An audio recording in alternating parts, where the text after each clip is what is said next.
everyone, and welcome to episode 706 of Good Luck High Five. This is a podcast for you, whether you are in one of the hottest rooms you've ever been in, or whether the room you're in feels just right, or whether the room you're in is dangerously cold. Wherever you are on that spectrum, this podcast is for you. That's right. I'm one of your hosts, Megan. And I'm another host, Tyler. And on today's episode, we will also be joined by Judge Rob because it's time to learn all about the Hobbit mechanics because, whoa, pre-releases this weekend. It really is. It is upon us once again. Truly, although it has been one of the bigger gaps all year, which isn't saying a lot. It really isn't. It doesn't feel that like it's been that large, and yet you're right. I think it has been a pretty, it is one of the most sizable. Yeah. Be prepared for the long downhill slide of fall, by which I mean, it's just, it's like going down to the end of the year at this point. Yeah. I don't mean it's going to get worse. No. Though it could. Anything can always get worse. Wise words. Have you ever thought about that? Wise words, Tyler, wise words. But you know what never gets worse is Judge Rob's info about all of the interesting interactions, all of the mechanics that we're going to see in the Hobbit, any tricky cards that might trip you up at the pre-release. You are going to be prepared because Judge Rob is going to prepare us. That's what he does. That is what he does. He gets up in the morning, he puts on his pants, and he prepares people. Those are the things I know about Judge Rob. Yeah, absolutely. Yeah. What a service he's doing. Yeah, I mean, always. Yeah. But before we do any of that, we have to make sure we thank the people who make this possible. Yeah, that's right. I made that a sentence. Yeah. We got there. We got there. Thank you so much, first of all, to everyone who's a patron of Good Luck High Five over at patreon.com/GLHF Magic. You make this show possible with Judge Rob preparing us all for the pre-release. You make it possible for us to make Commander Arcade. We already have a Hobbit episode up. Yep. And one more to come. One more second breakfast, in the if you tank. will. Yep. It is delightful. It is a very good time. You can see Belladonna Took in action. You can see the Master of Lake Town. Yep, I believe that's right. You can see the Lord of the Eagles. Yep. And you can see Smaug. Yeah. It's a lot of fun. Judge Eric joins us. Our friend Aaron from Lady Planeswalker Society joins us. And overall, it's so delightful. And you make that happen. So patreon.com/GLHF Magic. Thank you so much to everyone who is already a patron. Thank you to everyone who's considering becoming a patron. You should do it. Yeah, if you're considering it, hey, go ahead. Hey, you have our blessing. You have our blessing to become a patron of the show. You do. You also if you were waiting for that, you have it. You have it now. Yeah. You also get access to our Discord channel, which is a great place to chat about card previews. As card previews go up for any given set, there's a whole channel that's dedicated just to that. Yep. People talk about Commander, people talk about their draft decks, people talk about the episodes, and just so much more. Yeah. There's channels for cute photos of pets. This Discord is great, and the only way to access it is to become a patron. So do that today. Thank you as well to Card Kingdom, cardkingdom.com/GLHF, the place to go for all of your Hobbit and other additional magical needs. Whatever your needs, whether they be small as a hobbit's feet or large as a dragon's hoard, Card Kingdom, they got it. Hey, that's nice. That's really good copy that you wrote on the fly there. Thank you. I have to say. Yeah. Do you know what? It really was pretty solid, I agree. actually. I didn't know exactly where you were going with it, but when you landed it, I was like, wow, that was excellent. I was really, I was a gymnast in the air, I was like, where's the mat? Where's the mat? And there you found it. Yeah, stuck the landing too. And I have to say also, when you compare it to our, our consistent toilet based promotions that we were doing for a few weeks there, this is much better. Much better, yeah. Much better. Our admittedly low standards that we had set up for ourselves. Yeah. This is excellent, I think. Do you know who doesn't have low standards? Card Kingdom. Yes, that is a fact. Again, you can already get you can pre-order the Hobbit there. You can already pick up different Hobbit singles that they will mail as soon as they are available. And the set has been released.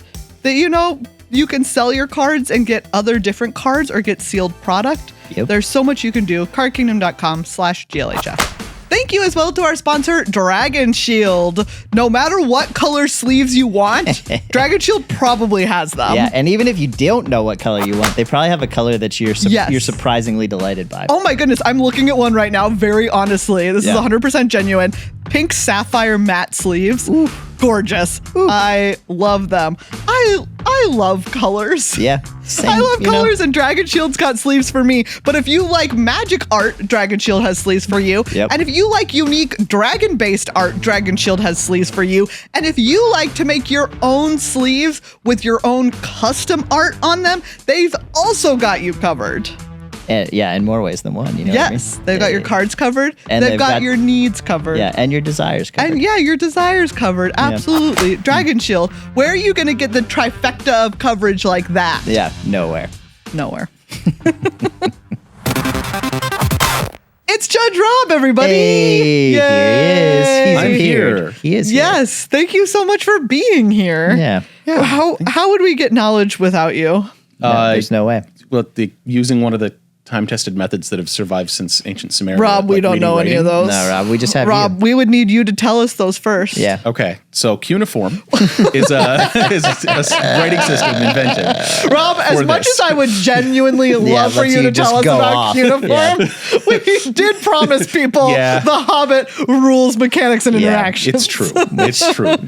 So I can't talk about real languages. I can only talk about Tolkien's imaginary ones. Yes. Right? Okay. Yes, you can talk about Tolkien Elvish. Okay. if you'd wish. So it's the Hobbit. It's the book that I enjoyed the best out of the four. Lord of the Rings yes. Makes sense. Yeah. It is. I say it is a crime what we allowed Peter Jackson to do. Yeah. There's no other word for it. I don't know if we allow, or did somebody insist? Well, on I guess no one asked me. That's fair. I think that we allowed it. Yeah. Well, in some way. I'm saying that blaming Peter Jackson might not be the right source of blame. It might be whatever studio executive said, no, you have to make three of these. Sure. You need to make $500 million 3 times, not once. You give Peter Jackson the benefit of the doubt fair. that he would have made the right decision. I've got a pretty. You have a good relationship with him. Yeah. Okay. Fair enough. All right. Rob, you usually kick us off with the PSA. Yeah, my PSA is a kind of mathy one, but it's also not mathy. So there's a thing called the prisoner's dilemma, which is a common thing in math and game theory, and it's basically you're put in a situation where you can choose to betray people or work together with them, and everybody chooses blindly, and then the thing happens. Yeah. And so if everybody chooses work together, you get a small reward. If one person chooses betray and the other person chooses work together, the betray gets a larger reward, and the person who chose to ally gets nothing. The thing with it is it's very reflective of a lot of different situations in life, including like working with people over and over, including iterated prisoner's dilemma is playing the game over and over. And the best strategy in the long term that people have found is something called tit for tat. Which it basically means means you offer the blind work together first, and if somebody chooses betray, you betray them back, so nobody gets anything. If both people choose betray, nobody gets anything. Yeah. In the long term, everybody choosing cooperate is better for everybody. It's the way that it always works in life. Cooperating with people, working together. Most life isn't zero sum. Getting together and having both people win is better. Yes. Tit for tat sees what the other person does and then copies them, basically. If they do something bad, you do something bad back. Yeah. But there's a slightly better version in the long term, which is tit for tat with forgiveness. Oh. Because the traditional is if they betray you once, you betray them back, and then the two of you betray forever. If you're both on the tit for tat strategy, if one person's like made a mistake, if they accidentally click the betray button instead of the cooperate button, then you're screwed forever and nobody gets anything. Both players lose, they don't get any rewards. But with forgiveness, sometimes you try to cooperate. You offer to cooperate. Like if you're iterated over 1,000 iterations, you'll be like, we'll try cooperate. If the other person betrays, that's fine. We'll do cooperate a second time. If they then switch over to cooperate, they're on the same forgiveness strategy. Yeah. And now suddenly you're on cooperate forever, which means you make more. Instead of making 0, you make all the cooperate rewards forever. Yeah. Sure. And this is really relevant to life. If you like, it sounds really like technical, but basically like people will screw up and make mistakes. You have to work with them over and over. You might have a coworker that you have to see every single day, and they might do something stupid once. They might promise you, I'm gonna get this doc to you, and then they don't, or whatever. And then you're like, well, I don't owe you anything. You burnt me once. I'm never gonna help you again. And that's they picked betray. They didn't do the thing that you want, and then you got to forgive sometime, because it'll be better if you work together well with them. If you do like if they promise to get you a doc, you promise to get them a doc, you help them out, they help you out. It's better if both of you work together to produce better results for both of you than it is for you to say, I'm just never going to help you again. I asked you for help. You betrayed me. I'm not going to help you either. After a while, be like, no, let's try again. Let's see if they've gotten better. Let's see if they had a bad day. Let's see if they made a mistake. Because there's, in the real world scenarios, there's lots of opportunities for error. Yeah. And cooperate is always a better outcome. Working with somebody, making the rising tide lift both your boats is better in the long term for everybody. Yeah. And so if somebody screws up and does something that you're like, this is a betrayal of principles and I'm never going to work with them again, you probably try again at some point. If they continue to do bad things, like, yes, burn them. Like if but like Go full tat. Go full tat on them. Right, but because like always betray is a strategy in iterated prisoner's dilemma. Because if it's iterated with random people, like if you're like Sure. if you play around with a random person every time, then always betray might actually be an okay strategy, because you won't get the cooperate rewards ever. But if the other person chooses to cooperate, you get the bigger betray rewards. So like it's a strategy that you can take. Mm-hmm. You don't need to help those people. You respond in kind, but also like most people don't betray all the time, and you can get them on the cooperate side if you work with them. So Nice. Yeah, beautiful. Yeah, thank you, good. Rob. And that's good for a pre-release too. Yeah. Because like, sometimes people you might should cooperate. Yeah. just cooperate. Yeah, that's the other thing is be like, give your opponent a take back.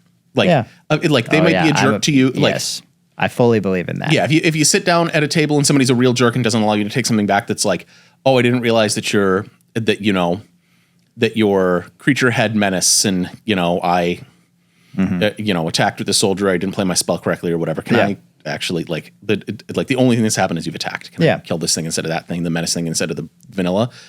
Yeah, give it to him. Over time, it'll make for a more fun play environment. Yes. If you're at something competitive, I usually don't allow a lot of takebacks. But if it's like pre-release, allow a bunch, allow some grace. Yeah. Figure out the situation that you're going to be in, and you might, in a Magic environment, you'll play different people every round. But if you go to the same store over and over, you'll see the same people, and it is iterated against the same people over and over. You can kind of assume in most circumstances that you will have social interactions with people over and over and over, because you don't just like, there are people that like move to a new game store every 3 months or whatever and delete their history basically. Mm-hmm. That's not most people. Most people like having a community. Most people like having a group of people that they know and hang out with, and you see the same people every time and you're like, oh, okay, yeah, this is a good person, this is kind of a jerk. Be the good person. It'll make everybody happier. Be the good person. Be the good person. Yeah. It's a good message. All right. Let's talk about the good people of the Hobbit. Yeah. The good people of Middle Earth. good people of Middle Earth. Yeah. People with an asterisk. Yes, people asterisk. Yeah, because not all people, but they're people in a way. Hobbits are people, and well, I just mean let's not. Okay, let's. All right. We're kicking off with our returning mechanics. Adventuring is back. Yay! Of course it is. So what are you doing if you're not adventuring in Middle Earth? Right. That's Bilbo doesn't want to go on an adventure, but he does anyways. Yes, he must. I picked Bolfer Reliable Guardian as the one to talk about. He has an adventure called Concerted Care, which is an instant that says target artifact or creature you control gains hexproof and indestructible until end of turn.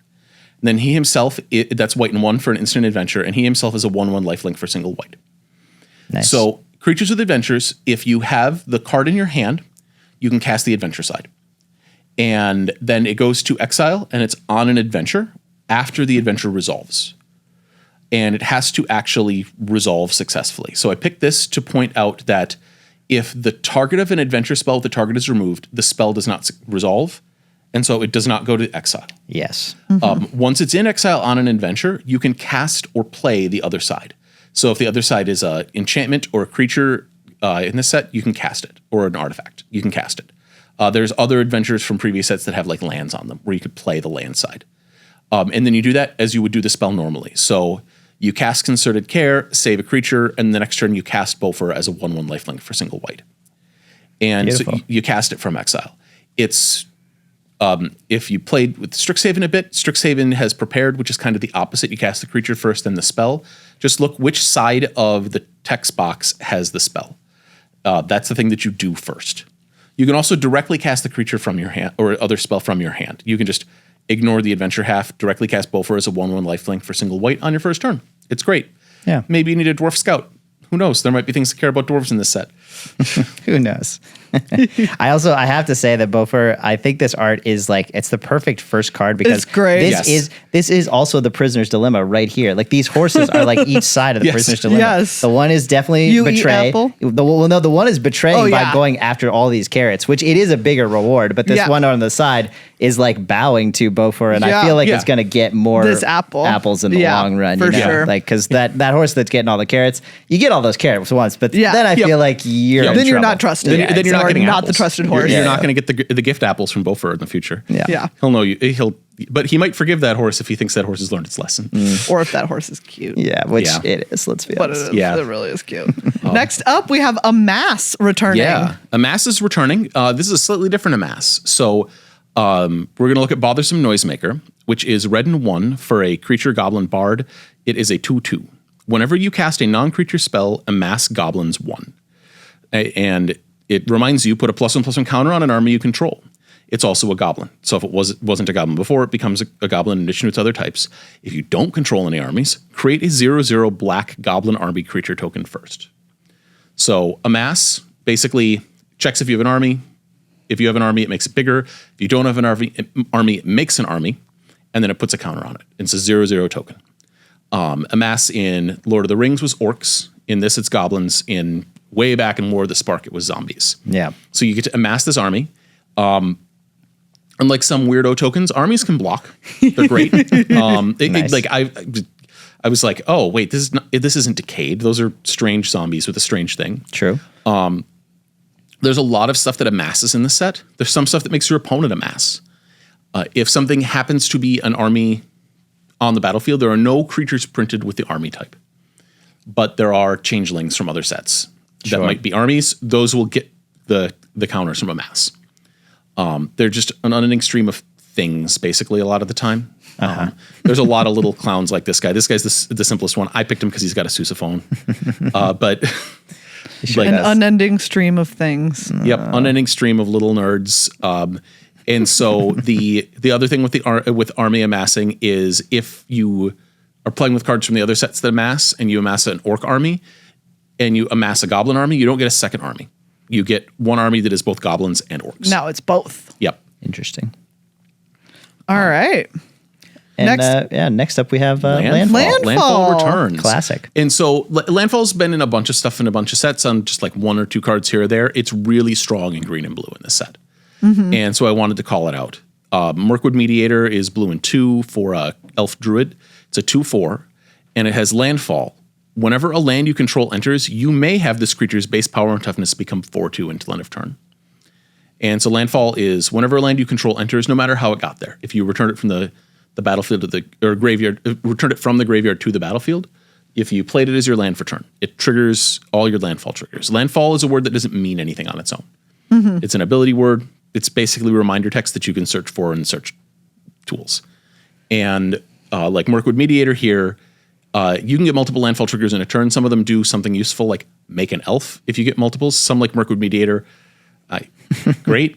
Mirkwood Mediator also does some weird stuff because one thing to note with Mirkwood Mediator is that changes the base power and toughness. Basically, the number written in the lower right. So if you have a static effect that's boosting it, if you have +1/+1 counters, if you have like a giant growth style effect, those will apply on top of this effect. Yeah. It doesn't overwrite other continuous effects. And you can do this multiple times, and it doesn't reset anything except the numbers in the lower right-hand corner, basically, for this card. Beautiful. Ferocious. The Chief Warg is my Ferocious card. Green, black, 2. For a legendary creature, Wolf. It's a 3/3. It has Menace and Ferocious. Whenever you attack, you control a creature with power 4 or greater. You draw a card and lose 1 life. So Ferocious is an ability word. It was originally from Shards of Alara was Ferocious. There's a bunch of similar mechanics. Yeah. And Ferocious just says, do you control a creature with power 4 or greater? And that might be as part of another ability. It might be a trigger, a conditional trigger like this. It might be a static effect that says, as long as you control a creature with power 4 or greater, this enchantment can attack or whatever is a creature. But it all ties to creatures with power 4 or greater. Mm-hmm. And the Chief Warg here came up in the pre-release. Hey, He's nice. not optional. Once you are ferocious, you are the Chief Warg's trigger is going to happen. So whenever you attack with any creature at all, not the Chief Warg, any creature at all, you control a creature, not necessarily the Chief Warg, any creature with power, you will draw a card and lose 1 life. Yeah. Which actually trapped a player from being able to attack their opponent at all because they were at 1. And they were both at 1. And it was like, all right, you're just going to kill me, right? Well, I would, but I can't attack. I can't attack with anything at all because I have a 4-power creature. Yeah. And I got to say, the Chief Warg's art makes him look not optional. You know what I mean? Yeah, he looks. the Chief Warg That's wants a to fight you. He wants non-optional your blood. looking. Yeah, He wants your is- blood. Yeah, he does for sure. he will have it. A little cute too, though. Yeah, a little cute. a little cute. Storied is a new mechanic. New mechanics. New mechanics. Ding, ding, ding, ding, ding, ding. The new stuff that we care about. So Storied is the big one. It's weird. People keep asking about it, except that it's exactly the same as the City's Blessing. So I was gonna say, City's Blessing, baby. Yep. So Dane, Lord of the Iron Hills here, is white and 1 for a legendary creature dwarf noble. He's a 2/2. His vigilance and storied. Then a reminder text: if you control 3 or more artifacts, legendaries, and or sagas, you have an enduring story for the rest of the game. And it also says, as long as you have an enduring story, creatures can't attack you unless their controller pays 1 mana for each of those creatures.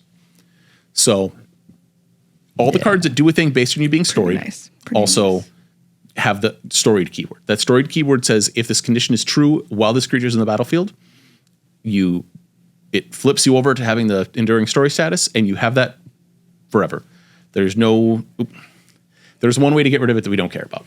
You could restart the game with Karn Liberated. Okay. That's a new game. Yeah. New game. You can't get rid of it during the game that you're playing. So you just become storied, and then it's just live for these forever. If you have Dane and 2 other, like Dane and 2 treasures will make you storied because treasures are artifacts. And then Dane has this other ability that while you are storied, so while the storied creatures are on the battlefield, they say, if you got there, great, I'm going to give you this ability. If you play Dane, become storied, and sacrifice the 2 treasures and play another dwarf or something, you're still storied. You will still have the Dane ability as long as Dane is on the battlefield. Which is if you didn't play back during with the City's Blessing in Ixalan, this is not obvious that this is just the way that it works. It was very weird during Ixalan that you would just gain a status and have it forever. And then have it forever. Yep. And this is a much easier status than 10 permanents from the City's Blessing. Yes. Like Dane and 2 treasures seems like an utterly normal board. Yeah. It's like Dane and an artifact. Yeah. And then you play another dwarf or something. I don't know. You'll get there. Yeah. And there are a ton of sagas in this set, so you'll get there pretty often. And a lot of legendaries as well. Yeah. A lot of common legendaries, too. Yes. Grumble. And Recruit is the next thing that I want to touch on. Yeah. So Recruit is like Connive for people that want creatures instead of counters.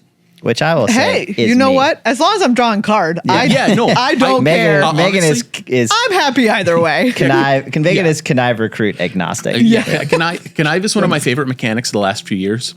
I think Recruit's going to show up over and over like Connive has. Yeah. Like it's just going to get put on stuff. I think that they had to give this a super flavorful word, and they had never used Recruit, and they're like, we've been banking this for a good, well-designed mechanic. Great. Absolutely. So Esgaroth Garrison is white and 4. It's a creature human soldier. It's a star 5, and its power is equal to the number of creatures you control. When this creature enters, recruit. To recruit, you draw a card, then you discard a card. If you discarded a non-land card, create a 1/1 white human soldier creature token. This is actually, I think that human soldier is wrong. I think it should be a more generic token type. But Fair enough. it's just me saying that I want Maybe this in the every future set. it'll be different, but No, I want this in every set. Yeah. I want it to just be make a human. I don't want soldiers. There might not be soldiers somewhere. But when you are instructed to recruit, it's not optional. You have to draw. You have to discard. If you have no cards in hand, you're going to take the card to your deck, draw it, and then discard it right away. And if you discard a non-land, you make a human soldier. This is not a reflexive trigger. This is all part of the recruit action. So if they let this trigger happen, they don't know whether or not you're making a token until it's resolved.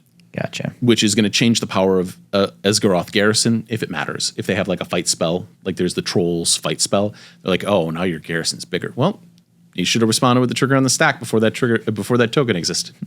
That's what I'm going to tell people too. So yeah, should have responded. well, Should've have responded. Should have been better. I'll just say that. Yep. There's a mechanic on 2 rare cards, but it's new. And it's got Yes. secret text, so we're going to talk about it. Let's go. Hone counters. It's a new type of counter. So Dwalin Weapon Master is a hybrid red-white and 1 mana. For a legendary creature dwarf warrior, he's a 2/1. He has first strike, and whenever Dwalin enters or attacks, put a hone counter on each equipment you control. And then it reminds you on the normal version, each hone counter on an equipment grants +1/+0 to the equipped creature. Home counters are a new counter that go on equipment. They're like a +1/+0 counter for equipment. I don't know why they're not +1/+1 counters. I thought we learned our lesson, but this is only on 2 cards. They could have just like made Dwalin cost 4 mana. You know what happens if he costs 4 mana? Yeah, he's pretty powerful, but whatever. Yeah. So there's Dwalin, and then there's Sting. Yeah. Bilbo's sword. Bilbo's dagger. It's not Sting the Glinting dagger because that's from Lord of the Rings. Correct. It's a different iteration of Sting. And This is a different dagger. Yeah. And so these are counters, just the like any same other dagger. counter, just like +1/+1 counters, just like ability counters like flying or trample. And they grant this +1/+0 to equipped creatures that the equipment's on. Track them separately from the counters on the creature. Put them on the honed equipment because if the creature dies, the equipment keeps the honed counters, and somebody else can pick it up and they'll get the bonus. Nice. There's also one thing I wanted to call out that you won't see in like the standard mechanics article and stuff that I think is cool. There are colorless, non-artifact, non-Eldrazi creatures in this set, which is really kind of weird. Specifically, Specifically troop of ponies. There's 3. There's Sweetie. a troop of ponies, And that long-bodied gray dog. And then what's the third one? It's like a bird. Yeah, it's. Yeah, the I know what you're bird. talking about. I can't remember what it's called. And dog. Gray dog. I might not call this out in the future, but like Troop of Ponies is castable by any deck. It's not an Eldrazi. I think what they ran into was they wanted things like every set has had recently has had like a 2-mana fixing creature that's colorless, so anybody can draft it. And if you're in a Magic world, you can justify it as like, you know, this person made a little random creature or whatever. Yeah. And in Marvel, you can justify it as, you know, the Iron Spiderling made by Tony Stark to support Spider-Man or whatever. Yeah. But there's not really any justification for a small robot in Lord of the Rings. Yeah.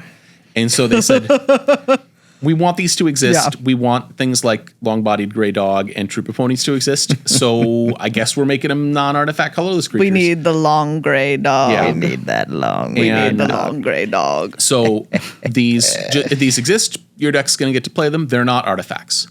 If you are used to colorless things that aren't weird outside of the universe objects being artifacts, I agree. But they might, like, assuming they keep going to places, there's going to be more spots where it makes sense for them to not be able to include Some random robot. a random tiny robot. Yeah.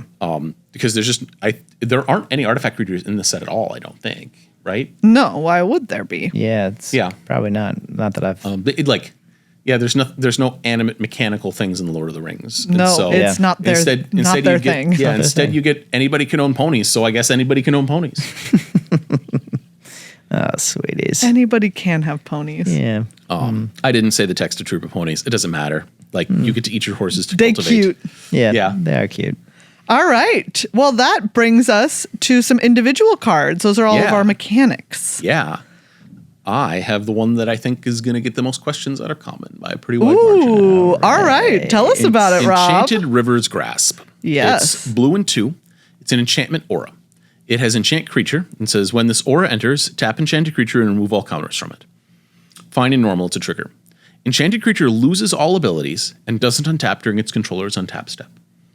So you won't be able to activate its abilities. Seems normal, right? Yes.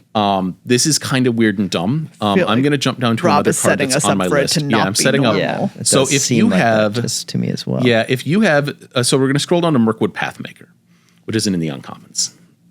Yeah, you can just click on the left side there. 'cause Look at you. This is the one. So Mirkwood Pathmaker is green and 2 for a creature elf ranger. It's a star, and it says its power and toughness are each equal to the number of lands you control. Not if that enchantment's on it. Though. Yeah. Because it doesn't have that ability. So and so you can stone kill a Mirkwood Pathmaker. Yeah. And there's also an enchantment that animates Bjorn, like, is it Dancing Till Dusk Till Dawn or Bjorn's Fury or something? That also animates into a star that you could just kill with the Enchanted River's Grasp. Nice. Because you remove the ability that sets the power and toughness. Yeah. This would kind of make logical sense if you're like, oh, it gets +1/+1 for each thing, but it's these stars that is an ability that sets the power and toughness. Yeah. Even though it operates in all zones, that Mirkwood Pathmaker is a so if you have 3 lands in the battlefield, Mirkwood Pathmaker in your hand is a 3/3. That ability works everywhere. Yeah. But it'll get removed by Enchanted River's Grasp. And then it works nowhere. Yep, and then it works nowhere. This can also zero out the power of the recruit card that we talked about, the what are they called? The Esgaroth Garrison. Yeah. Yeah. And so you can delete out the variable power creatures. I was like, oh, they're not going to put a bunch of these in here. There's like 4 or 5 variable power toughness cards in this set. I don't know why. It's going to be surprising when people do it on Magic Online or Arena, and they're like, why did this kill a thing? And, well, it removed its ability. It's a 0/0 now.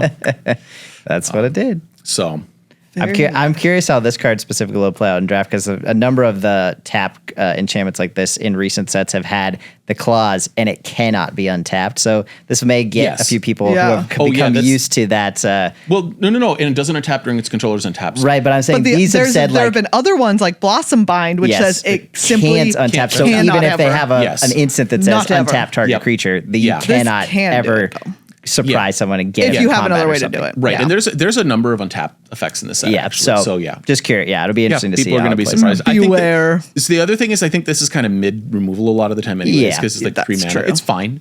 Like, it doesn't have flash. Yeah. So it's a murder. Yeah. But if it had that can untap clause, though, it would be a bit better. It would be a bit better. But it would. But it does also remove their counters, so you can like cash out a thing that has a bunch of counters on it. Yeah. So yep. Magnificent End. Magnificent End's an instant. It costs white and 4. And it costs 3 less to cast if it targets a tapped creature. And Magnificent End deals 5 damage to target creature. Once you lock in the cost, it doesn't matter whether or not they untap the creature. You're not going to have to go back and pay more mana for this. Gotcha. So if they have a tapped creature and you Magnificent End it for 2, and they're like, ha, I'm going to untap it. I don't give it hexproof for whatever reason. I just untap it. Yeah. Great, cool, good spell. Mine's going to resolve, and I'm going to get your creature because it deals 5 damage to the creature. Yeah, and you've already paid the cost. Yep, you paid the cost. It's locked in. Gotcha. That's good to know. Mirkwood Nurturer. Mirkwood Nurturer is a hybrid green, blue, and 2 for a creature elf ranger, and it's a 3/2. When this creature enters, return up to 1 other target permanent you control to its owner's hand. If you do, put a +1/+1 counter on this creature. So it kind of looks like it's a really power-crept mana war, but it's not. It's only your stuff. Yeah. That you'd be bouncing with this. That'd be crazy. Yeah, though they have kind of printed they've printed several better. That two and a blue 2/2 hero from this most recent set. Yeah, that thing was just why not have flying? Just much more messed up. Yeah, why not have it? Or even just like if you want to go back in time to the year 2003, Venser Shaper Savant. Yeah, that like. He's a mana war with flash that also bounces spells. Yeah, that's pretty solid. Yeah, at least that's a rare though. You know, like that, this is a common. Yeah, and so you could return any permanent you control is the other half of it. So you can return lands. Yeah, so the landfall. It's very reasonable. Resets landfall, and then you get a counter on it. You target the thing, you bounce it. But they get to know what you're targeting before they respond. So if you like play the Mirkwood Nurturer, target your land, they're like, well, you're surely going to pick that up. Yeah. And so then they might kill it. If you target one of your creatures, they could kill it in response. Then you don't return it and you don't get the counter. Got it. The if you do is based on whether or not the thing is there at the time this goes to resolve. Got it. The up to one target is when you pick whether or not you're going to return something, basically. All right. You don't get to choose after that point. I like the art on this one because this is the sort of look I would have if I was up in a tree and I just saw a squirrel. But also, I'd be delighted. Exactly. But I'm a little curious if she's just putting this face on because she's about to steal all this squirrel's food, and she's like, ha ha ha. And well, no, she's kind of like, hey, we're friends, but then she's like still reaching towards the food. Like, she's like, look at my face, not at my hand that's taking your food. But she's also could be tricking the squirrel of like, I'm reaching for this and I'm going to reach down and grab the squirrel. Oh wow! Oh, that's the most devious of all. Yeah, maybe the permanent she's returning to your hand is the squirrel itself. Yeah. Whoa, that's dark. Cute. We have another adventure card. Yes, we do. Bilbo, Luckwearer. Yeah. And he's a legendary creature, halfling rogue. He costs blue and 1. He's a 1/1, and he has an adventure. Burglar's Plot. Blue and 4, sorcery, adventure. Exchange control of 2 target non-land permanents that share a card type. Okay. And so exchanging is not something we actually do very much. Yeah. Anytime you're instructed to exchange 2 things, it swaps the control over those things if they both exist at the time the exchange goes to happen, and if they're both legal targets for this. So if you play Burglar's Plot and you target your opponent's creature and your creature, and they give their creature hexproof, their creature is not a legal target, the exchange doesn't happen. If they bounce their creature or kill your creature, one of the sides isn't there, the exchange doesn't happen. Both sides have to be there for an exchange to happen. Mm-hmm. Which, especially at Uncommon, this is not a thing that we see like often in sets. We haven't seen an uncommon exchange card since Outlaws, I think. And so... And if both targets aren't legal anymore, does that fizzle the spell, or does it still... No, the spell will still resolve. Right, and so because Bilbo, there's one legal target. That's the other half of it, is they'll be like, well, the exchange didn't happen. You'll be like, yes, but there were 2 targets. If at least one target is still there, the spell will resolve. This will go... go off to the adventure zone, and then you can cast Bilbo. Got it. Who Bilbo has like can't be blocked, and whenever he deals combat damage to a player, draw a card, then discard a card. He's really cool, but all that text is fairly normal. Yeah. The exchange is just weird, and the exchange 2 targets on an adventure is it's a little strange. Feels like one of those cards you're going to not cast for adventure a lot. You know, there's some cards where you're going to cast the adventure a lot of the time. This is one of the ones where you're less likely to, just because of how much more expensive it is than the card. I think that Bilbo, you'll just play on 2 a lot in order to start looting. And then like if you draw him much later in the game, he's like the reverse adventure of like sometimes later in the game he's powerful when you've like recruited 3 times and you're like, I will trade you this human soldier for your whatever. For your best Bjorn the Fierce or whatever. Yeah. Totally. And it's 2 target non-land permanents that share a card type. This is not a creature type. This is a card type. You can exchange an artifact for an artifact creature. You could exchange, an enchantment for an enchantment land. Yeah, got it. Yeah. So, Bolg of the North. Bolg is red-black 3 for a legendary creature goblin soldier. It's a 5/5. When it enters, you may sacrifice another creature. When you do, Bolg deals damage equal to that creature's power to another target creature. If excess damage was dealt this way, amass Goblin's X, where X is that excess damage. This card is very cool. Yeah. So it enters, creates a trigger. Okay, do you want to sacrifice a thing when that trigger resolves? Yes, you do. Okay, now a second trigger is going to happen and go on the stack targeting a thing.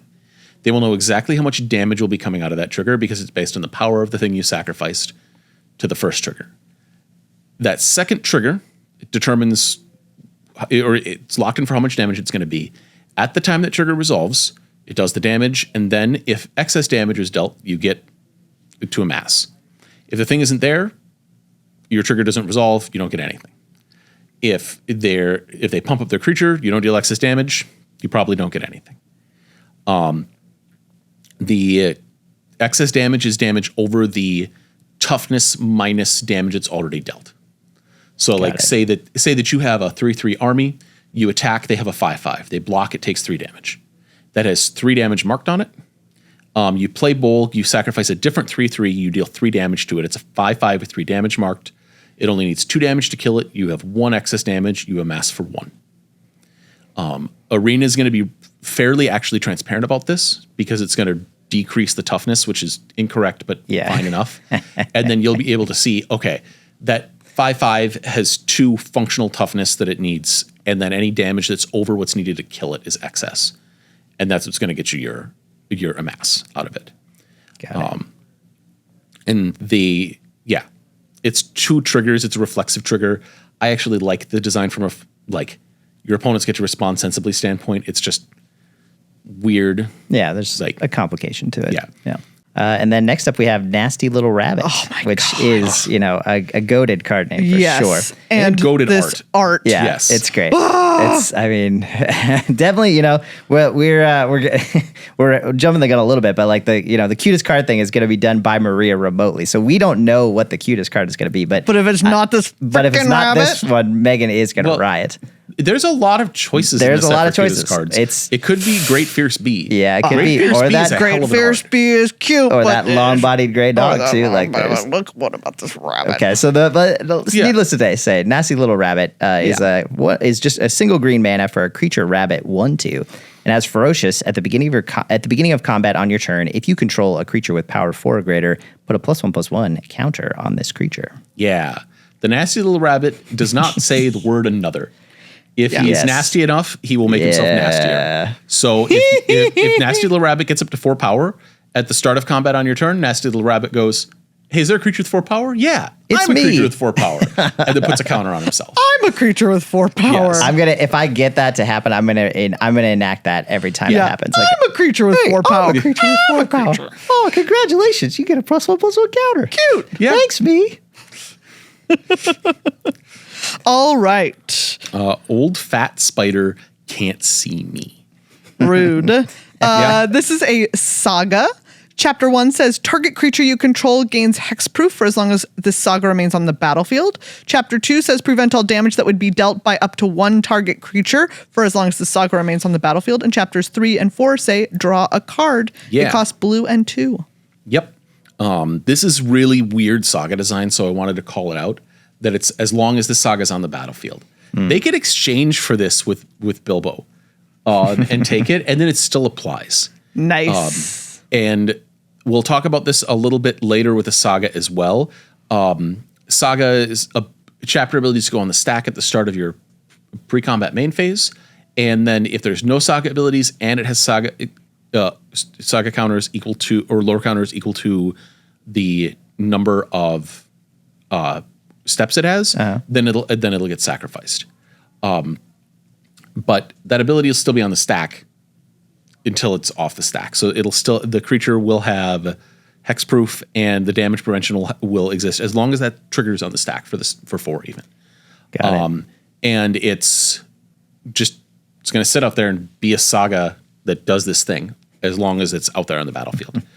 It's very strange. And we might flicker this. If it leaves the battlefield at all for any reason, if it gets destroyed, if it gets bounced, if it gets flickered, it resets and the duration is immediately done. So, yeah, it's a peculiar card. And it's target your thing with the first half and target their thing with the second half, because it's your creature gains hexproof. Another thing can't deal damage. Yeah. So unless for whatever reason you don't want your creature to deal damage. But I agree with you that the chances of that being the case are very low. All right, and next we've got Along the Crooked Way. 2 and a black for an enchantment. When this enchantment enters, return target creature card from your graveyard to your hand. Whenever a creature card leaves your graveyard, amass goblins 1, and it has the ability 1 and a black for to say goblins and orcs you control gain menace until end of turn. Yeah. This does so. There's been a lot of cards recently that say whenever 1 or more things leave your graveyard. That is not what Along the Crooked Way says. It just says whenever a creature card leaves your graveyard. So if you have something that, say, exiles your whole graveyard, then every single thing will trigger Along the Crooked Way, so you'll amass a whole bunch. Yeah. If you return 2 creature cards from your graveyard to your hand, Along the Crooked Way triggers twice. It's not 1 or more. It's every time 1 leaves, you're gonna get to amass, which is they've made a lot of these outs in design for like the 1 or mores. Yeah. This is just good. Yeah. Calls back to that. You might not realize exactly how actually powerful that is. Yeah. I suppose the governor, if you will, on this one is that the amass can only kind of be like if this was make a 1/1 token each time it happened, then you'd be getting in more trouble. But the trade-off, so one thing with amass is the amassed thing, if it existed before, you make it bigger and it doesn't have summoning sickness. Yeah, it's true. So, you can make a one creature really big. And so like the trade-off, if you're making like if you made 5 1/1 tokens, they can't attack this turn. True. If you make 1 5/5 token that can attack this turn, that could be better. That could be a lot better. Yeah, you're right. So that's just relevant. Yeah. Next up, we have Belladonna Took, 1 and a white for a 2/2 legendary creature halfling citizen. Whenever a token you control enters, you gain 1 life. If this is the first time this ability has resolved this turn. If it's the second time, draw a card. If it's the third time, put a +1/+1 counter on each creature you control. Pretty nice. Yeah, pretty nice. This is a kind of thing they do occasionally with triggers where first time, they might say like, if this is the second time, get a thing.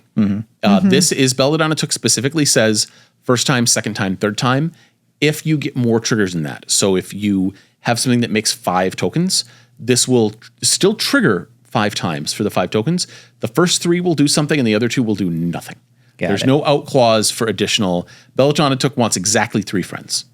She doesn't need any more friends each turn. Yeah. She wants to make 3 friends each turn, and then she's tapped out. Her social battery's done. She's like, I've made my 3 friends for the turn. We're fine. Yeah, we've all been there. Don't introduce me to more people of this party. I do not care. I will deliberately forget their names. But at a whole new party. Yes. But the next night, new party, new Belladonna. Wow. I think that's still being an extrovert. Yeah, well, for sure. There's no question. No. Everybody has limits. Every extrovert has everybody hits their social limit, and then Next up, we have Bilbo's Gambit. This is 1 and a white for an instant, and it says gift a treasure. And gift, to remind you, is you may promise an opponent a gift as you cast this spell. If you do, they create a treasure token before its other effects. It's an artifact with blah, blah, blah, artifact rules, treasure rules, I should say.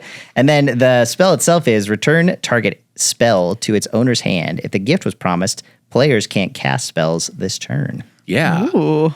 So I am very happy that gift is showing up in other sets because I thought gift was one of the cooler mechanics in Bloomborough. Yeah. You promise a thing to your opponent. If it's a creature, we don't care because Bilbo's Gambit isn't a creature and it's the only gift card in the set. This spell has to resolve. So it says return target spell to its owner's hand. If they bounce their own spell somehow or counter your Bilbo's Gambit, they aren't going to get their treasure. And so as Bilbo's Gambit goes to resolve, if you said you're going to get a treasure, then they'll get a treasure first before the rest of the effects. And then you do the rest of the spell's effects, which are return their target spell to its owner's hand. And then the other half of this, which is a really weird line, which is players can't cast spells this turn. Yeah. A lot of effects are like silence, which is your opponents can't cast spells this turn. No, this is just like, that's it. We're all like, my gambit is none of us can cast stuff. I want to go to the next turn, please. I can't do anything. You can't do anything. We're done. That's it. And so be aware that if you Bilbo's Gambit their spell, you can't cast an additional spell that turn. It's good to know. It's like everybody's used to silence. Everybody's used to like other things like that are asymmetrical. This is symmetrical. This is very strange. Yeah. This isn't Orm's Chant. This isn't silence. Just nobody's doing anything. Next up, Desert Wereworm. Desert Wereworm is 4 red for a creature dragon worm. It's a 0/5, and it says this creature gets +2/+0 for each mountain you control. Whenever you attack with creatures with total power 12 or greater for the first time each turn, untap all attacking creatures. After this phase, there is an additional combat phase. Yeah. That's nice. This card is weird in a lot of ways. First of all, if you're hunting for dragons for things that dragons matter, inexplicably, this is a dragon. I don't know why. Yeah. I don't understand, like, thematically, I don't know why this is supposed to be a dragon in the lore. It's just randomly this red rare is a dragon. Be aware. The Desolation of Smog, which deals 4 damage to all non-dragons. Yeah, great. Your opponent's Desert Wereworm will just give it the thumbs up and move on. I don't see any thumbs on this thing, but you know, it probably just like owns a bag of thumbs. This card is so inexplicable anyway. I love the lore for created for this card. Don't need that. So the other thing, that first ability the +2/+0 for each mountain you control is only while it's on the battlefield. In your graveyard, this is 0/5. And this last trigger, if you have a copy of this, so there's a bunch of ways in the set to make token copies of things. If you have 2 Desert Wereworms and you attack, and there's 2 Desert Wereworm triggers. First of all, they care about the first, whenever you attack with total power 12 or greater for the first time each turn. They only trigger a total of once the first time that an attack happens with total power 12 or greater, but they will both trigger if you do have 2 of them. Sure. Each one will untap your thing and give you a combat, but they don't untap them in the second combat. Got it. If your creatures have vigilance, that's great. They can attack a bunch. If your creatures don't have vigilance, they'll tap during the second combat, and during the third combat, all of your creatures will be like, sorry, boss, we did the thing. The worms handed out their bag of thumbs like each to us earlier, and we don't have any more. Yep, that's what they'll say. Yeah, that's what they'll say. That worm gave us all his thumbs earlier, and no, I'm not talking about his actual thumbs. I'm talking about that bag of thumbs he had on his person. Obviously, he just had with him. This card is inexplicable on a lot of levels. I don't know where this comes from. There isn't a desert in the Hobbit. There's not a non-flying dragon. There's not worm. I'm sure it's a story somebody tell. It was probably part of the Similarium, which I've never read. There, sure. Like there's probably something about like elves riding worms in the desert or something. That I'll believe almost anything out of the Similarium. And then one character's like, "Were those worms dragons?" And then who are the wizard's like, they were. Sir. They were. Legally, they're dragons. So. Yeah. Next up, Down in the Valley. This is 2 and a green for an enchantment Saga. Chapter 1, search your library for a basic land card, reveal it, put it into your hand, then shuffle. 2, this saga gains landfall whenever a land you control enters. Create a 1/1 green elf creature token. 3, elves you control get 3 and 4, sorry. Elves you control get +1/+0 and gain vigilance until end of turn. Yeah. So the first part's easy. We've seen that on 100 sagas. The second part, this saga gains an ability. So just like the old fat spider can't see me, this is going to keep it while it's on the battlefield. Yeah. Yes. Which it Ben Ulmer got he got blown away at the pre-release, and somebody's like, okay, so you're making your elf? He's like, from what? And they're like, from the landfall ability this still has. He's like, oh, yeah, this card's better than I thought it was. The thing with this is that Saga Step 4 is going to be a trigger that goes on the stack at the beginning of your main phase. You can't play a land with that trigger on the stack. Sure. So if you're trying to play a land on Step 4 to make another elf token for whatever reason, you can't. Basically, you're going to get landfall on the 2 turn, on the 3 turn, and on the 4 turn, it'll have that, but your land drop isn't going to be able to get to it. Yeah. So it's not that helpful. relevant, but you do get basically 2 turns of making free elves. Yeah. With Down in the Valley. All right, next up is Part in Friendship. Part in Friendship is 4 and a green for an enchantment, and it says, whenever a non-token creature you control dies, reveal cards from the top of your library until you reveal a creature card. If its mana value is less than or equal to the number of lands you control, put it onto the battlefield. Otherwise, put it into your hand. Put the rest on the bottom of your library in a random order. This ability triggers only once each turn. I thought that I misremembered this being power. So I was like, power matters? No, it doesn't. Oh, yeah. Only mana value matters. Yeah. So this is a giant word maze. Basically, whenever a creature you control dies, you're going to go hunting for a friend to replace it. Once per turn, and that's once on everybody's turn. So if you attack with your 2/2 and your creature dies, you're going to try to find a friend that is smaller, that you could have cast, is how it is kind of structured. But you don't have to cast it. You just get it for free. If you can't cast it, it's going to go to your hand. You probably still can't cast it because it's bigger than your number of lands. So it's going to wait for later. But then you attack with your 2/2, you part in friendship, you make a creature. It's untapped. You go to their turn, you block with the new creature that you just got. It dies and you get another one. Nice. This card is wild. Yeah. It seems like an unending stream of value. It doesn't do anything on its own, but your creatures are forever going to get replaced by other creatures. So which is nice. Nice. Pretty good. Riddles in the Dark. Love this one. Yeah. 2 and a blue for an instant. Look at the top 4 cards of your library and separate them into a face-down pile and a face-up pile. An opponent chooses one of the piles. Put that pile into your hand and the other into your graveyard. Yeah. Fact or fiction that's really tricky. You get to hide things for it. Yeah. One of the things to note, piles can be empty. This doesn't mean that your opponent's choices are going to be bad, because they can still choose the empty pile. Yes. Or they could choose the full pile. So like if you go Riddles in the Dark, look at your top 4 cards and like, I don't want to show you any of these, and set them face down as a single pile. Like Arena will let you do this. Arena will be like, yeah, sure. Do you put them all in the face down pile? I don't care. Go get them, kid. And Sure, you'll put them all man, in the if face that's down what you pile. want. And then you'll stare at it and go, your opponent will stare at it and go, do they want me to put them in their graveyard? Which maybe they do. It might be true. You might have 4 reanimatables or something that you need to put in your graveyard. Yeah. But usually they're just going to be like, you can put the empty pile into your hand and the other pile into your graveyard. Good work. Cool. Also, if you're in paper, it's super cool to lie about what's in the face down stack. It's very funny when you divvy up and you're like, put 2 cards face up and they're lands. What's the face down pile? They're like, did you see 4 lands? It's like, no, these are my spells. I want the lands to cast the other spells in my hand. They'll be like, I'm going to give you the 2 face up lands. Yeah, they give you the 2 face up lands. Were lands as It well. does. It creates fun interactions Yeah, for sure. it'd be fun. All right. Next up is roll. Mm-hmm. This is a saga for 2 and a blue, and all 4 chapters say exile up to 1 target creature or land you control. If you do, return it to the battlefield under its owner's control at the beginning of the next end step. That's the card. Yep, that's it. So it's the same chapter 4 times, but it weirdly enough, it behaves differently on different steps.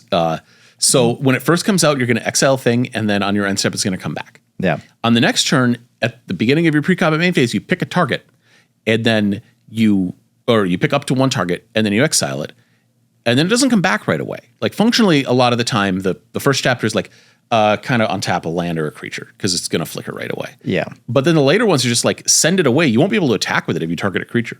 It's just going to leave and then not be out there for your combat step. And it's going to come back on your end step. Great. This can be super cool. This can retrigger your landfall, but it's not an immediate flicker. It is a, like, send this away to the end of your turn flicker. Yeah. Which is just, I had to wrap my brain around that this is not going to behave the way that I wanted, that it didn't let me like target a land and then like float a mana. You can respond to the trigger to like, if you want to flicker a land to make a landfall trigger, you can target it with the chapter 2 probably.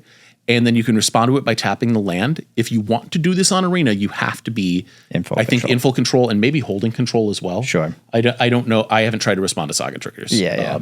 Same. So, but you do get the chance to if you want to, if you can figure out how to do it with the interface. Nice. It's kind of annoying. No. The Master of Lake Town. Yeah, Master of Lake Town is 1 black for a human advisor, Death Touch. Whenever a player loses life, that player mills that many cards. And then, and then in parentheses, damage causes loss of life, just in case you were wondering. It also says, when the Master of Lake Town dies, draw a card for each graveyard with 7 or more cards in it. It's a 3/2. He's super cool, super powerful. He just in our Commander Arcade episode. Heavily featured, in fact. Heavily featured in the Commander Arcade episode. Did you know that in the pre-release they recreated our Commander Arcade episode? Oh, wow. Because they had the Master of Lake Town facing down Bjorn the Fierce. Oh, nice. That is nice. But the Master of Lake Town, whenever a player loses life, that player mills that many cards is A, non-optional, and B, symmetrical. Yeah. If your opponent attacks you for 5, you will be milling 5. It is also, it says damage causes loss of life. Anytime that your life total changes causes loss of life. Sometimes your life total doesn't change, but you lose life anyways. So if your opponent attacks you with a 2/2 and two 2/2s, and you block one with a 2/2 lifelinker, sure, you will be gaining 2 life and losing 2 life simultaneously, which will trigger the Master of Lake Town. Yeah, because you did lose some life, even though you also gained life from your lifelinker that was blocking. Which is not intuitive. It's not intuitive, and it's not necessarily what you want to happen. The Master of Lake Town mills your opponent when you hit them, and the draw is also not obvious. It is not threshold. So threshold's an old mechanic that's if you have 7 or more cards in your graveyard. This set has 1 card with threshold on it, and it has several cards with like symmetrical threshold, like the Master of Lake Town, which say if anybody has 7, do a thing. The Master of Lake Town is for everybody that has 7, do a thing. Yeah. And so if your opponent has 7 and you have 7, you will draw 2 cards. That's also not optional. So in limited, it's very possible to just get decked. Kathleen ended the game with 2 cards in her library at the pre-release due to this. Nice. That's a good feeling. So be aware the Master of Lake Town will eat people's libraries with reckless abandon. So noted. Next up, we got the Misty Mountains Cold. This is another saga. It's 2 in a red. First chapter is create a treasure token. Then if you control 4 or... Oh, no, I'm sorry. I should have said... This is all the chapters again. All 4 chapters. All 4 chapters again. So similar to roll. You've got create a treasure token. Then if you control 4 or more treasures, sacrifice this saga. If you do, create a 6/6 red dragon creature token with flying. And so, yeah, you can, if you already have those treasures sitting around. Yeah. If you have 3 treasures and you play the Misty Mountains Cold, you make a 4th treasure and then you sacrifice the Misty Mountains Cold. You're not going to get any more treasures out of it. If your opponent disenchants this with the saga trigger on the stack, you don't get to sacrifice it. It says sacrifice the saga if you do. So you have to sacrifice the saga to get the dragon.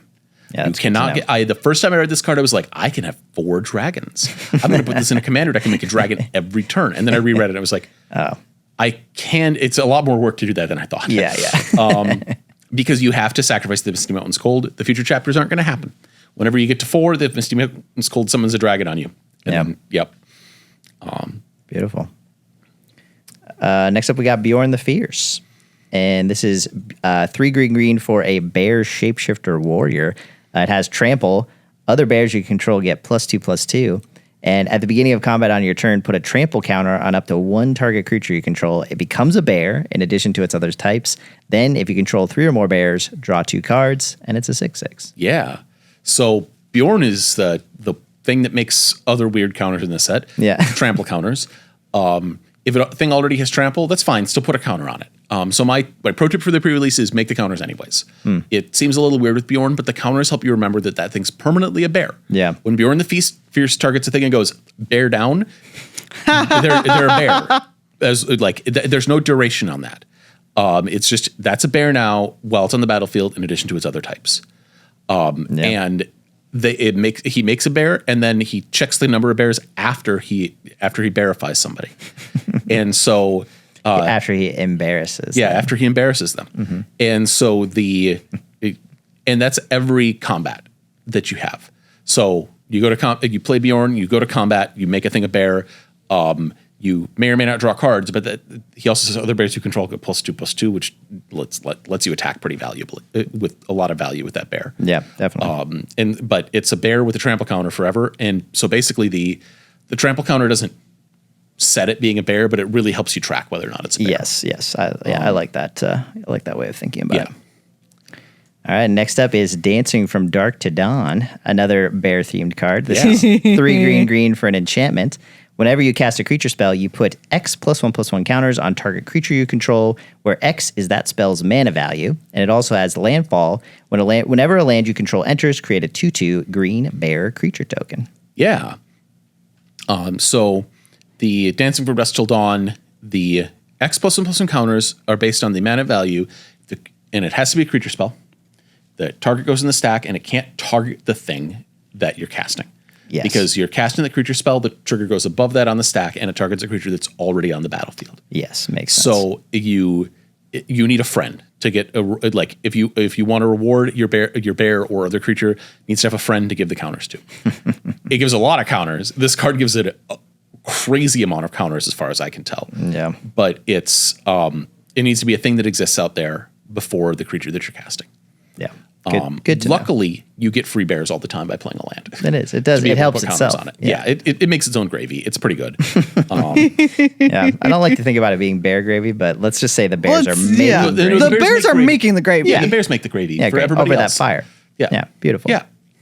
All right. And last but not least, we have Gollum, Riddle Master. Yes. This is 1 in a black for a 3/1 legendary creature, halfling horror.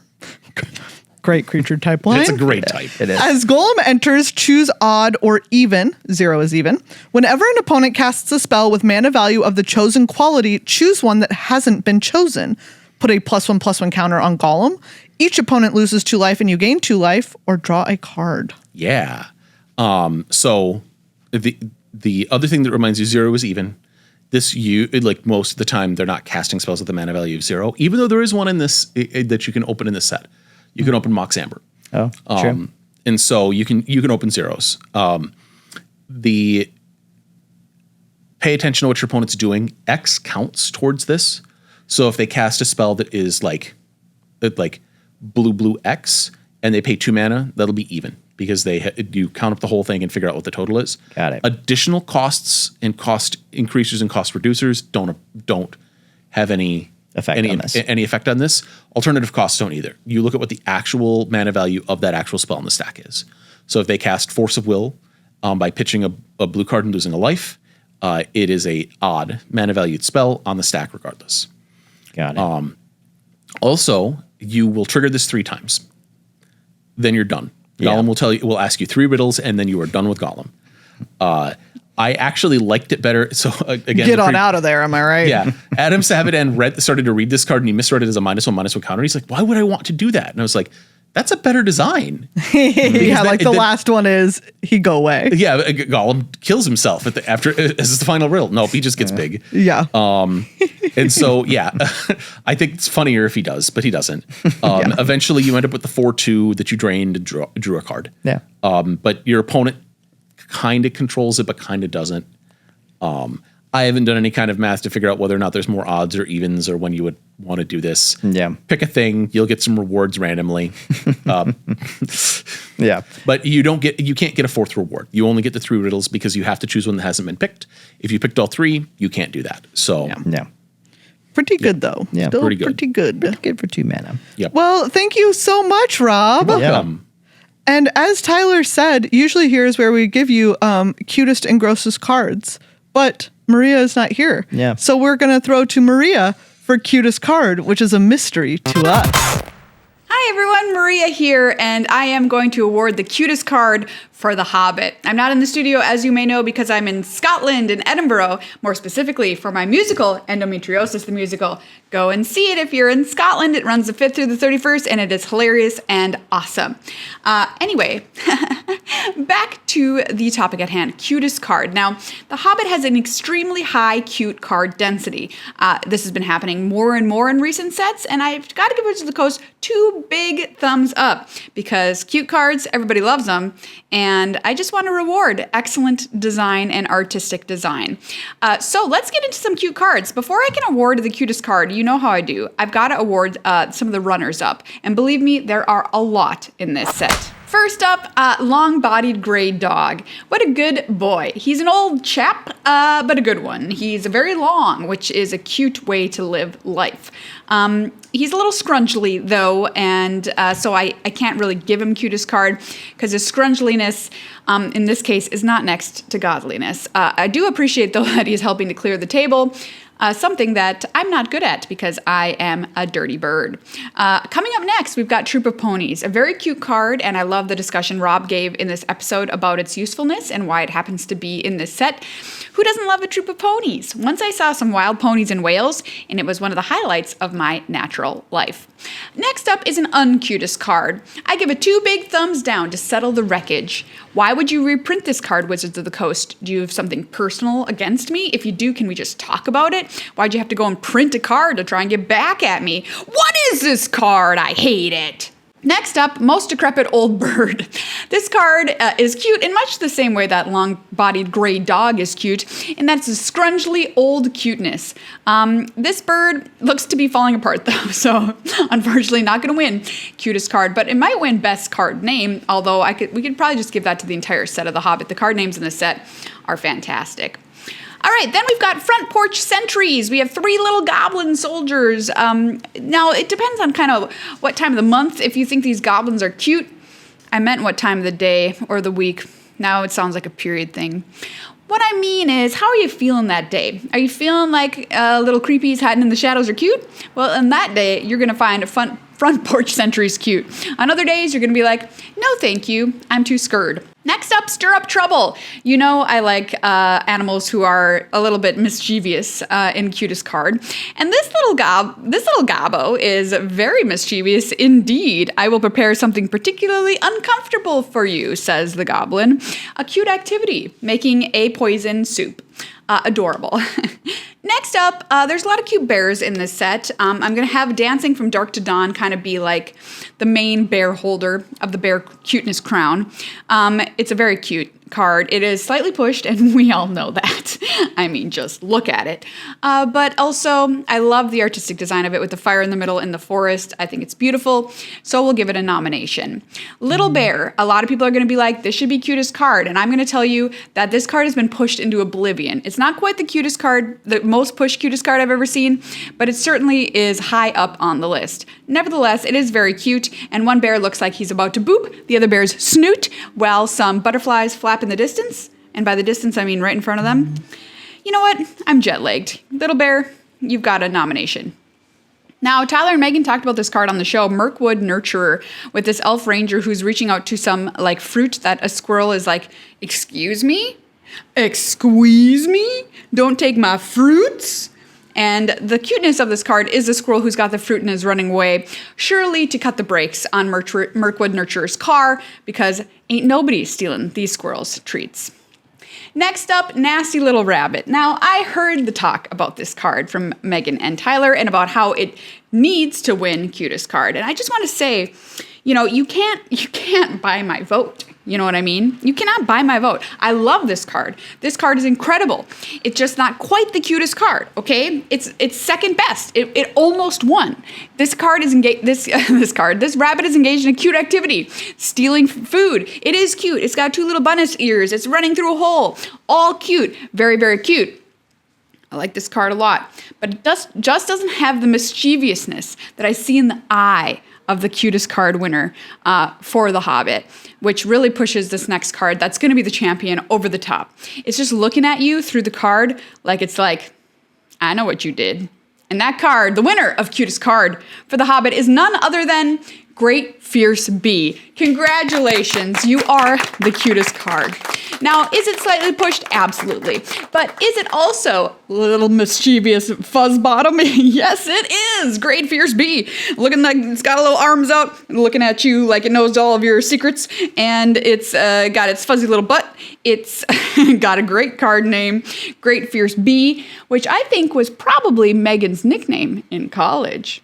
All right, that's me signing off from Scotland. Hopefully I'll check in with you all next week when I go to a pre-release here in Edinburgh. So I'm very excited about that. Excuse me, Edinburgh. Got to say it like someone who lives here. All right, everyone, back to the show. And if it was not Nasty Little Rabbit, I'm going to just simply have to fly to Scotland. Yeah. And right this wrong. Yeah, and I like that you won't know that until much later from this it's moment be now. It's going to be a while from now. Yeah. But I'm ready. Yeah. I am ready. Well, once again, Rob, thank you so You're much. welcome. Yeah. I'm excited for this set. Me too. The one thing about Lord of the Rings is it does feel a lot like Magic because I don't know, it's the foundational text for it's so cute. a lot of It stuff. is. Yeah, For fantasy, it's fantasy. It's a classic foundational fantasy. text. For Well, fantasy. I have to say though, Megan, do you want to say a grossest card in this moment? You know what? I'm not prepared at this Yeah, time. fair enough. That's beautiful. You're then. not prepared to be gross? Let's I'm just not say prepared that to be let's gross. just say that grossest card is going to come in. If it's not Nasty Little Rabbit. Yeah, we're only if grossest card isn't Nasty Little No, Rabbit. No, here's the thing is I'm not going to give grossest card because if Nasty Little Rabbit is not cutest card, I will be making it grossest card. All right, I like Just that. to make sure it gets a I like big just to award. make sure that it gets receives an recognition. award. Yes, Yeah. I love that It for you. must receive an award, and I can help make that happen, and I will. Yeah. So this is Okay. this is a to be continued. Yeah. That There you go. that you the listener may well know before we do. Because Yeah, you'll know the outcome. Yeah. Yeah, we you'll don't hear know it. the outcome now. Yeah. Future us will know the outcome. Yeah. That's right. Thank you so much, everyone, for tuning in today.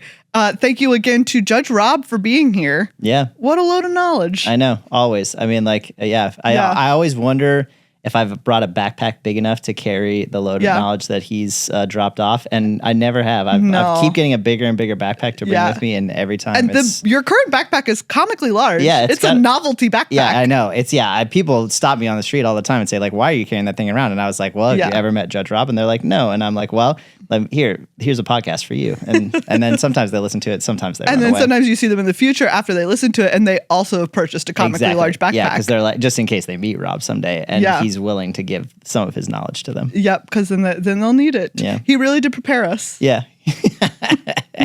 Thank you again to our sponsors, Card Kingdom and Dragon Shield, two great places to go for all of your magical needs, both cards and card accessories. And of course, thank you to the patrons, patreon.com/GLHF Magic.